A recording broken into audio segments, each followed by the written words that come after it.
तो ये इसका मीनिंग है या एक और वर्ड है? ये एक वर्ड है या मीनिंग है? हाँ, यहाँ कंफ्यूजन होती है सभी को।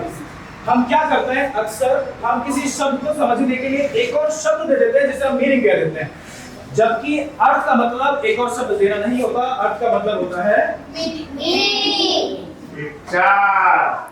अर्थ का मतलब क्या होता है? वर्ड मीनिंग में अगर आप किसी शब्द को एक और शब्द दे देंगे तो वो मीनिंग नहीं है, बल्कि वो क्या है?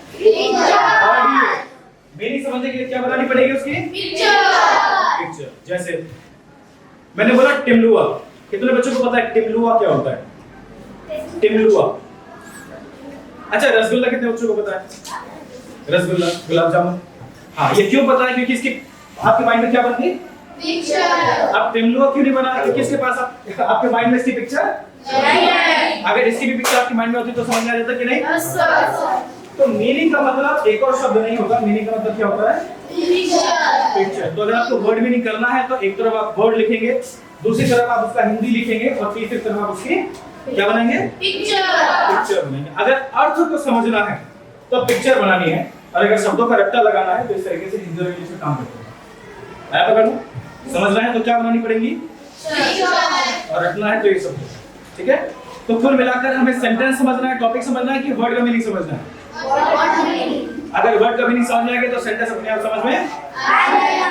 तो सबसे इंपॉर्टेंट है वर्ड के मीनिंग्स आपको पता हो, हर शब्द का मतलब पता हो।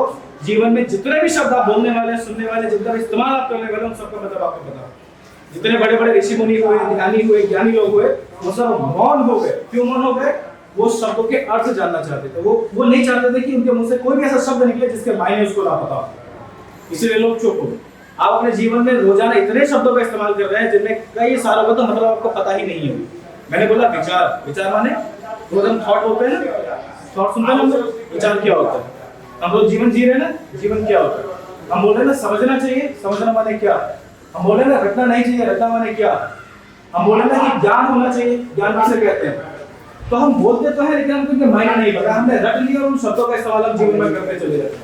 हम दूसरे के विचार रट लेते हैं, हम दूसरों के शब्द रट लेते हैं, दूसरों के कोट कर लेते हैं। तो खुद से समझना है। अब खुद से समझने का सीधा मतलब है क्या होनी चाहिए उसकी? पिक्चर। हर वो चीज जिस चीज की पिक्चर आपको क्लियर हो जाएगी, आपको समझ में आ जाएगा। जिस चीज की पिक्चर क्लियर नहीं होगी वो सब आप याद करेंगे, रटेंगे। ठीक है, इसीलिए आपको फ्रेजेस करवाए जा रहे हैं, जहां पर आप एक तरफ फ्रेज लिख रहे हैं, दूसरी तरफ उसका हिंदी लिख रहे हैं, ये हिंदी है, और तीसरी तरफ आप उसकी क्या बना रहे हैं?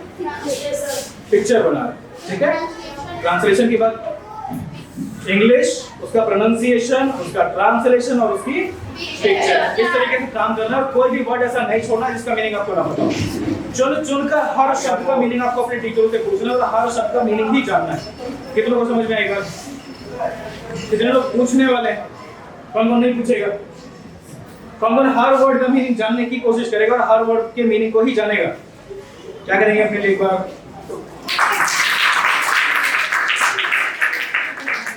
Good.